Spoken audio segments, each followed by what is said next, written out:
This was not a situation of the Defense Department doing defense. This was a situation of the Defense Department prosecuting an adventuristic war because people in power, politicians for the most part, wanted that. My question is, why did you really want to go to war? You know, I didn't want war. To assume I wanted war is just flat wrong, Helen. President Bush has said Iraq has weapons of mass destruction. Tony Blair has said Iraq has weapons of mass destruction. Donald Rumsfeld has said Iraq has weapons of mass destruction. Iraq says they don't. فإذا لم تكن لدينا هذه الأسلحة فكيف نستطيع أن ننزعها؟ Saddam Hussein and Iraq had no weapons, and everyone knew they had no weapons. And there was not a threat, and there was no relationship to September 11th. And so the question is, how does the public separate fact from fiction when everything has an element of fiction? Do Al-Qaeda people pass through? Well, we had more Al-Qaeda in Florida than they ever had in Baghdad. The Iraqi people will be free, and our world will be more secure and peaceful.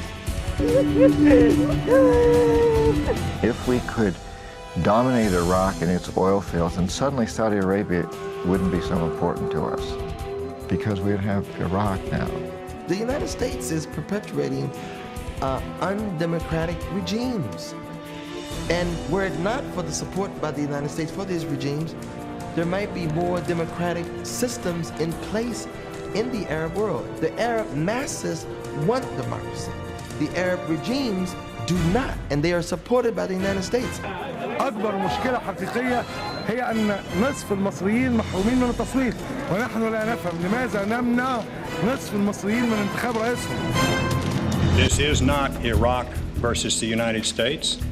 This is Iraq versus the international community. Or some secret American mastermind is at the root of all this.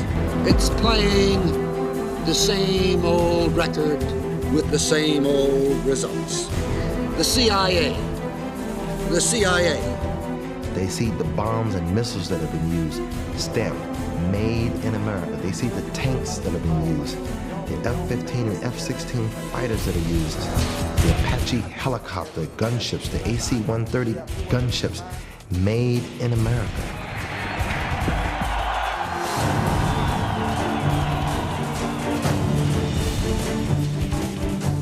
أنا خايف أن المرحلة القادمة ستحاول الولايات المتحدة استراتيجية أن يحارب العرب بدل من أن يكون إسرائيل.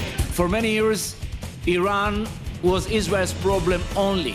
The combination of extreme regime and with surface-to-surface missiles and a high desire to achieve nuclear power, this is the main threat against the state of Israel. The biggest threat to Israel is a situation where the American people would begin to question our support for Israel because Americans are dying.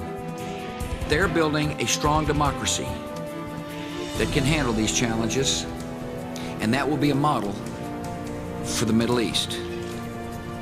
Freedom in Iraq will inspire reformers from Damascus to Tehran.